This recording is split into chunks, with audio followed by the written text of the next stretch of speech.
গত উইন্টার ব্রেকে তীব্র এক শীতের সকালে আমরা বন্ধুরা বসে সিদ্ধান্ত নেই দ্যাট আসলে পড়ালেখা কাজকর্ম সবকিছু ফেলে আমাদের কোথাও একটা ট্রিপ দেওয়া দরকার। সেই রুটিন ভাঙা মুহূর্তগুলোকে একটু জমিয়ে রাখা আর বন্ধুত্বের কিছু নতুন গল্প লেখার জন্য আমরা রওনা হয়ে যাই ক্যাটস্কিলস মাউন্টেনের উদ্দেশ্যে, যেটা নিউ ইয়র্কের একটি অংশ। কলেজের বন্ধুদের সাথে 3 দিনের জন্য আমরা একটা ছোট্ট কিন্তু বেশ সুন্দর একটা এয়ারবিএনবি ভাড়া করি। সেই 3 দিনে নিজেরা আমরা রান্না করেছি, খোলা বারান্দায় বসে বারবিকিউ করেছি আর বরফে ঢাকা পাহাড়ি পথে হেঁটে বেরিয়েছি সকাল বিকেল। প্রকৃতির এই অপরূপ সৌন্দর্য, যেখানে কুয়াশার ভিতর দিয়ে হেঁটে যাওয়া আর ঠান্ডা হাওয়ায় গা ভাসিয়ে দেয়া, সব মিলিয়ে মনে হচ্ছিল যেন এক অপরূপ সিনেমার দৃশ্য। এই ছোট্ট সফরটাই হয়ে উঠেছিল অনেক বড় একটা স্মৃতি। চলুন এই 3 দিনের গল্পটা এবার আপনাদের সাথে শেয়ার করা যায়। ভিডিওটা শেষ পর্যন্ত দেখবেন, আশা করি ভিডিওটা সবার অনেক ভালো লাগবে।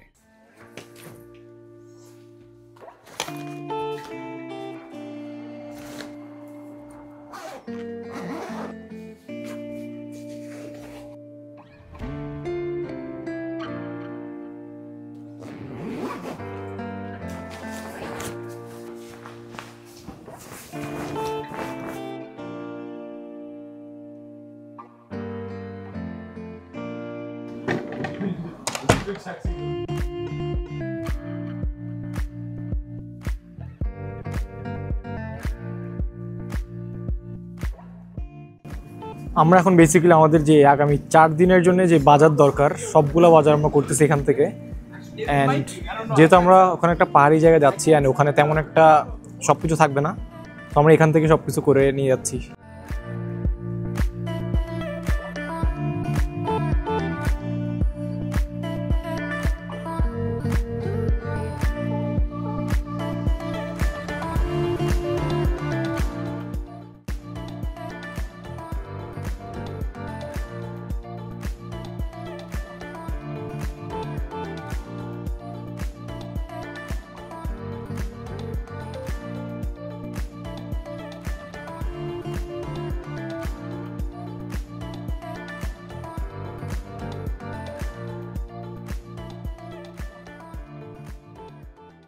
সো আমরা এখন সবাই আসছি এখানে। বেসিক্যালি আমরা সবাই এখন সবার রুমে চলে যাবো। সবাই অনেক বেশি টায়ার্ড, আমার মনে হয় না এখন আর কেউ কথা বলতে চাবে বা কোন দিকে যাবে, যেহেতু আমরা সবাই ডিনারও করে ফেলছি।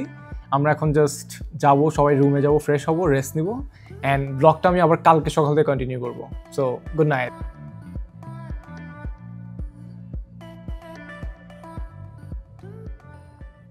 গুড মর্নিং এভরিওয়ান, আশা করছি সবাই অনেক ভালো আছেন। আজকে আমাদের ট্রিপের সেকেন্ড ডে, অ্যান্ড আমি জাস্ট কোনো কথা বলা ছাড়াই আমি আপনাদেরকে একটা হাউস ট্যুর দিতে চাই, কারণ আশেপাশে মানে এনভায়রনমেন্টটা এত সুন্দর, আপনারা দেখে অনেক বেশি অবাক হবেন অ্যান্ড আপনাদের অনেক বেশি ভালো লাগবে। কোনো কথা বলা ছাড়াই আমি প্রথমত আপনাদেরকে আশেপাশে বাসাটা ঘুরিয়ে দেখতে চাই।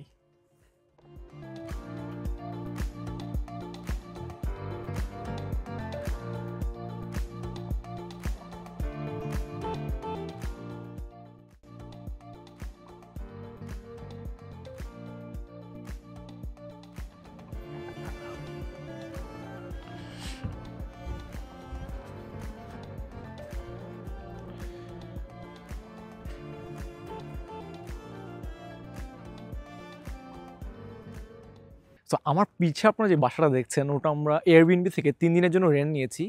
অ্যান্ড আমরা সবাই ফ্রেন্ডরা মিলে, যেহেতু আমাদের পরীক্ষা শেষ হওয়ার উইন্টার ভ্যাকেশন চলছে এখন, সো আমরা সবাই ভাবলাম তার একটা ট্যুর দেওয়া যাক, কারণ বাসায় বসে বসে কোনোভাবেই টাইম কাটছে না। অ্যান্ড মানে সবাই আসলে এক্সাম দিয়ে সবাই অনেক বেশি স্ট্রেসড। সো আমরা এয়ারবিএনবি থেকে আমরা 6 জন ফ্রেন্ড মিলে আমরা বাসাটা ভাড়া নিই। আমি সবগুলো ডিটেলস আমি ভিডিও শেষে আমি বলে দিব দ্যাট কীভাবে আপনারা আসলে যদি কোনো একটা ট্রিপ প্ল্যান করেন কীভাবে আপনারা সেটা করতে পারেন। অ্যান্ড অ্যাপার্ট ফ্রম দ্যাট আমি আপনাদেরকে এখানে আশেপাশে এনভায়রনমেন্টে একটা ওভারভিউ দিতে চাই। পুরোটা তো দেখাতে পারবো না, বাট যতটুকু সম্ভব আমি চেষ্টা করবো ডকুমেন্ট করার। সো ওখানে আমরা 2টো গাড়ি করে আসি টোটাল। আমাদের এটা হচ্ছে আমাদের বাসা, যেটা হচ্ছে এখানে আমাদের 3টা বেডরুম প্লাস হচ্ছে আপনার 2টা ওয়াশরুম অ্যান্ড একটা dining and like common dining plus হচ্ছে লিভিং রুম। সো আমি আপনাদেরকে বাসায় ঘুরে দেখাই।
সো আমরা যে জায়গাটা এখন আছি বর্তমানে সেটা হচ্ছে ক্যাটস্কিল মাউন্টেন থেকে 20 মিনিটস দূরে, অ্যান্ড অসাধারণ একটা জায়গা। তো এই জায়গাটা চুজ করার পিছনে অনেকগুলো কারণ ছিল, কারণ এখানে অনেকগুলো অ্যাক্টিভিটি আছে। আমাদের সবার যেহেতু ফ্রেন্ডদের এক্সাম শেষ, আমরা সবাই প্ল্যান করি অ্যান্ড হুটহাট প্ল্যান করে আসলে চলে আসা হয়। তো এই জায়গাটা আসার আগে যখন আমি এই জায়গাটা নিয়ে একটু রিসার্চ করছিলাম, তখন একটা অনেক ইন্টারেস্টিং জিনিস খুঁজে পাই। সেটা হচ্ছে গল্পটা ছিল এমন যে রিপ ভ্যান উইঙ্কেল সে হচ্ছে একজন কর্মজীবী লোক, এবং সে যখন তার কর্মজীবন থেকে একঘেয়েমির কারণে স্ট্রেস আউট হয়ে যায়, সে তখন ডিসিশন নেয় দ্যাট সে ক্যাটস্কিল মাউন্টেনে এসে হাইকিং করবে। সে যখন মাউন্টেনে আসলে হাইকিং করতে আসে, তার সাথে তখন দেখা হয় একদল স্ট্রেঞ্জ মানুষের।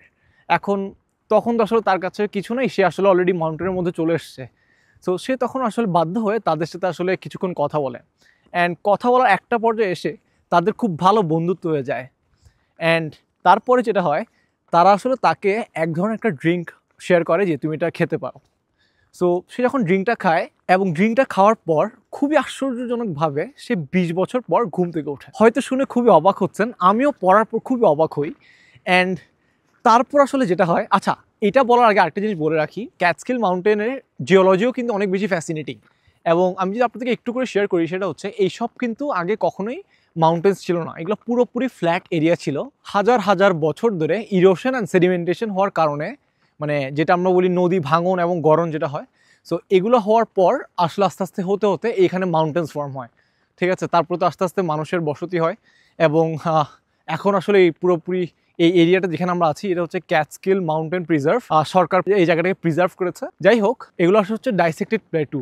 ওই যে আমি যেটা বলেছিলাম যে আসলে যেটা সেডিমেন্টেশন অ্যান্ড রিভার ইরোশনের কারণে ফর্ম হয়েছে। ক্যাটস্কিল মাউন্টেন এখন শুধুমাত্র কোনো জিওলজিক্যাল স্পটই না, বরং হচ্ছে আপনার আর্টিস্টিক অনেক মুভমেন্টের জন্য এই জায়গাটা অনেক বেশি বিখ্যাত। 19th সেঞ্চুরির হাডসন রিভার স্কুলের আর্টিস্টরা এই জায়গাটার সৌন্দর্যকে তারা তাদের পেন্টিংয়ের মাধ্যমে তুলে ধরেছিল একটা এক্সিবিশনে, এবং সেই এক্সিবিশনে আসলে তারা এই পেন্টিংগুলো করার কারণে অনেক বেশি বিখ্যাত হয় পুরো ওয়ার্ল্ড ওয়াইড। পরবর্তী সময়ে থমাস কোল এবং ফ্রেডরিক চার্চ এই জায়গাটা নিয়ে, মানে ক্যাটস্কিল মাউন্টেন নিয়ে আরও অনেক বেশি তারা পেন্টিং করে, এবং এই পেন্টিংয়ের মাধ্যমে তারা অনেক বেশি সুনাম অর্জন করে। ক্যাটস্কিল মাউন্টেন্সের মূলত মেইন আকর্ষণটাই হচ্ছে ওদের ক্যাটারস্কিল ফলস, যেটা নিউ ইয়র্কের সবচেয়ে টলেস্ট ওয়াটারফলসগুলোর মধ্যে একটা। দুঃখজনক হলো সত্য, যেহেতু এখন উইন্টার সিজন, সো ওয়াটারফলগুলো সবই ড্রাই, সো আমরা আর ওয়াটারফলটা দেখার সুযোগ হচ্ছে না। বাট তাছাড়াও আমার আশেপাশে আপনারা জাস্ট একটু দেখলে হয়তো বুঝতে পারছেন দ্যাট জায়গাটা আসলে কতটুকু সুন্দর। রিপ ভ্যান উইঙ্কেলের গল্পটা কোনো শুধুমাত্র ফ্যারিটেল গল্প না, এটা হচ্ছে একটা সিম্বলিক গল্প, যেটা আমাদের আসলে মনে করিয়ে দেয়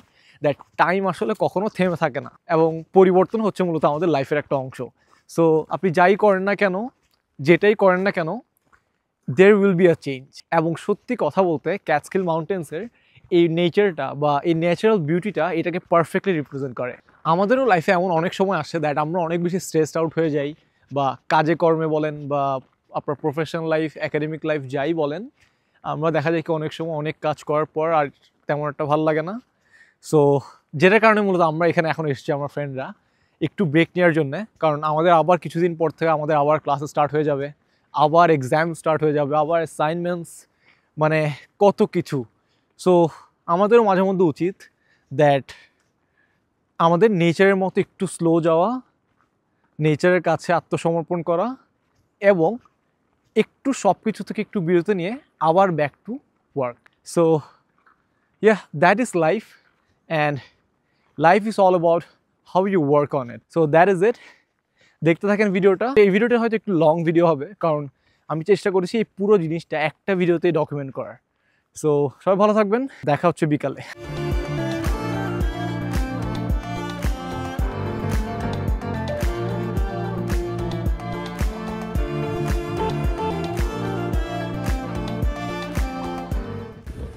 সো প্রচুর ঠান্ডা পড়তেছে, অ্যান্ড এর মধ্যে আমরা এখানে সানসেট দেখতে আসছি, যেহেতু আমরা সকালে কেউ উঠতে পারিনি।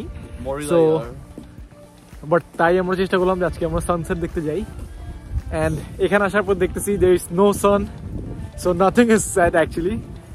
তো এখন আমরা জাস্ট এমনি রিভার পাশে ঘুরলাম, ছবি টবি তুললাম, এই তো এই আর কি। অ্যান্ড অ্যাপার্ট ফ্রম দ্যাট, মানে এখানে সিনারিওগুলো অ্যামেজিং।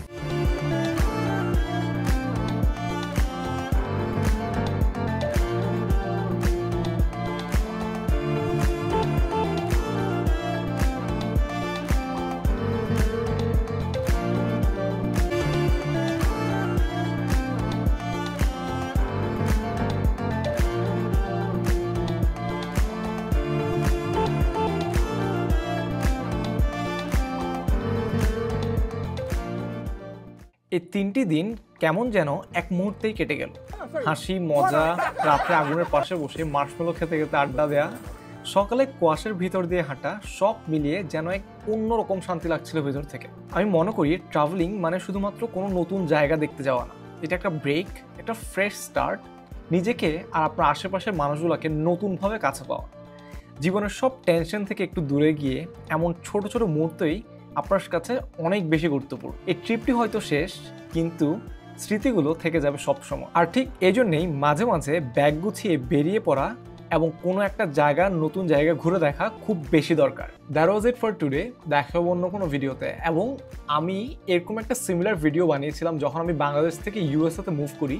সো এই ভিডিওটা আপনি এখানে দেখতে পারবেন। এবং দেখা হবে অন্য কোনো ভিডিওতে। ভালো থাকবেন সবাই। আসসালামু আলাইকুম।